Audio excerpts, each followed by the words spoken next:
Hello students, প্রকৃতি education খুঁটিনাটিতে তোমাদের সকলকে স্বাগতম। আজকে আলোচনার বিষয় হলো ক্লাস 5-এ আমাদের পরিবেশ বই থেকে 69 নাম্বার পাতায় আছে, দেখো তোমরা, নদী তীরের সভ্যতা। এটা সম্পর্কে আমরা লাইন ভিত্তিক আলোচনা করব এবং কিছু প্রশ্ন উত্তর তোমাদেরকে দেখাবো। তো চলো শুরু করা যাক। প্রথমে আছে, দেখো তোমরা, মানচিত্র দেখতে দেখতে রফিকুল বলল, কিন্তু গঙ্গা তো নদিয়া, উত্তর ও দক্ষিণ 24 পরগনার পশ্চিম সীমায়।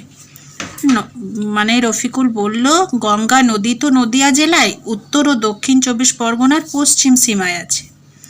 ইচ্ছামতি পূর্ব সীমার কাছে, ইচ্ছামতি নদী পূর্ব সীমার কাছে, মাঝে তো নদী নেই।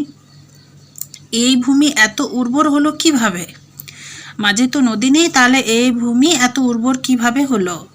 স্যার বললেন, আগে নদী ছিল, বিদ্যাধরী, সুতি, যমুনা, নোয়াই। আগে নদী ছিল সেখানে, সেটাই বলা হচ্ছে বিদ্যাধরী, সুতি, যমুনা, নোয়াই প্রভৃতি। বিদ্যাধরী এখনও আছে, তবে এখন তা ছোট। বিদ্যাধরী নদী এখনও আছে, এখন তবে ছোট, অন্যগুলো আর নেই। বিদ্যাধরীর কাছে এক জায়গায় মাটি খুঁড়ে অনেক কাল আগের ঘরবাড়ি বাসনপত্র পাওয়া গেছে। বিদ্যাধরী নদীর কাছে অনেক দিনের পুরনো, অনেক কাল আগে ঘরবাড়ি বাসনপত্র প্রভৃতি পাওয়া গেছে। তারপরে দেখো, রঞ্জন বলল, জানি চন্দ্রকেতু রাজার দুর্গ। তাহলে চন্দ্রকেতু রাজার দুর্গ ছিল। চন্দ্রকেতু রাজার দুর্গ তাহলে কোথায় ছিল? বিদ্যাধরী নদীর কাছে। ওখানকার লোকজন গড় বলে, ওখানকার লোকজন গড় বলে তাকে। কি পাতলা ইট, পরপর 3টে বসালেও এখনকার দুটোর মতো পুরু হবে না।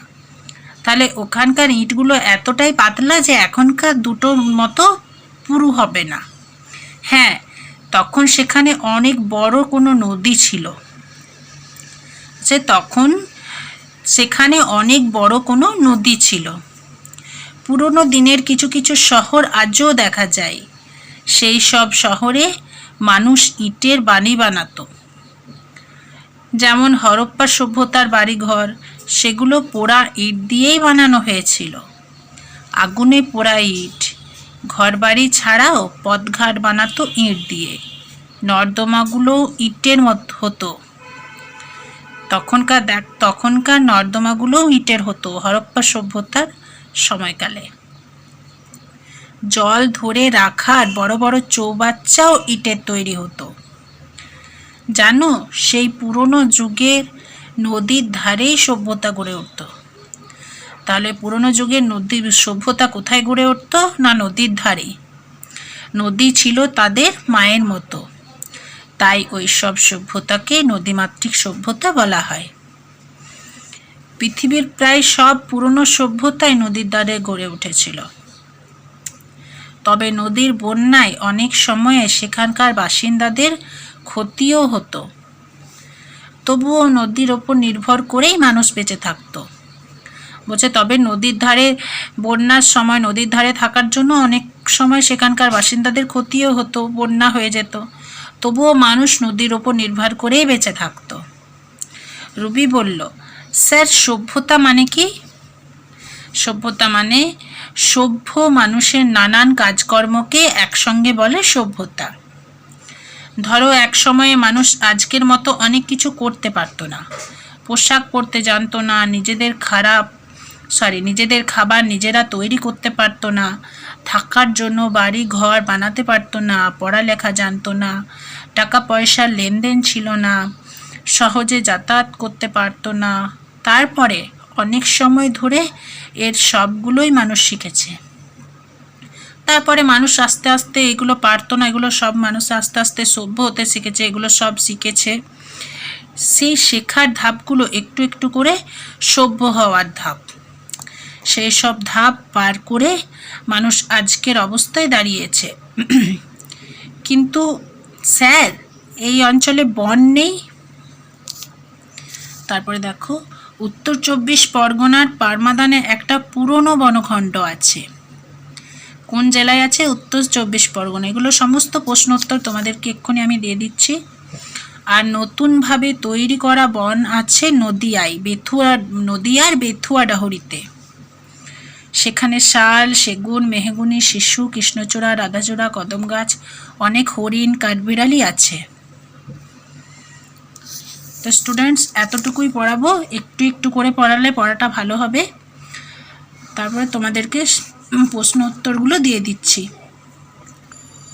প্রথম প্রশ্ন দেখো তোমরা, আগেকার যুগে সভ্যতা কোথায় গড়ে উঠত? উত্তর হবে নদীর ধারে। চন্দ্রকেতু রাজার দুর্গ থেকে কি কি জিনিস পাওয়া গেছে? উত্তর হবে চন্দ্রকেতু রাজার দুর্গ থেকে বাসনপত্র, ঘরবাড়ির কাঠামো, পাতলা ইট ইত্যাদি পাওয়া গেছে। 3 নম্বর প্রশ্ন, বেথুয়াডহরির বনে কি কি গাছ দেখা যায়? উত্তর হবে বেথুয়াডহরির বনে শাল, সেগুন, মেহগনি, শিশু, রাধাচূড়া, কদম গাছ প্রভৃতি দেখা যায়।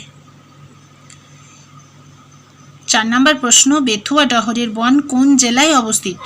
উত্তর হবে নদিয়া জেলায়। 5 নম্বর প্রশ্ন, চন্দ্রকেতু রাজার দুর্গ কোথায় ছিল? উত্তর হবে বিদ্যাধরী নদীর কাছে। 6 নম্বর প্রশ্ন, পারমাদানের বনখণ্ড কোন জেলায় দেখা যায়? উত্তর হবে উত্তর 24 পরগনা জেলায়। তো তোমাদের ভিডিওতে নদী তীরের সভ্যতা থেকে প্রতিটি লাইনের সমস্ত প্রশ্ন উত্তর কিন্তু দেওয়া হয়ে গেছে, তোমরা অবশ্যই এটা নোট করে নেবে। স্টুডেন্টস, আজকের ভিডিও এই পর্যন্তই। ভিডিও কেমন লাগছে অবশ্যই তোমরা কমেন্ট করে জানাবে। ভিডিও ভালো লেগে থাকলে অবশ্যই তোমরা চ্যানেলটাকে সাবস্ক্রাইব করবে এবং একটা লাইক অবশ্যই করবে। আজকের মতো ভিডিও এখানেই শেষ করছি। টাটা।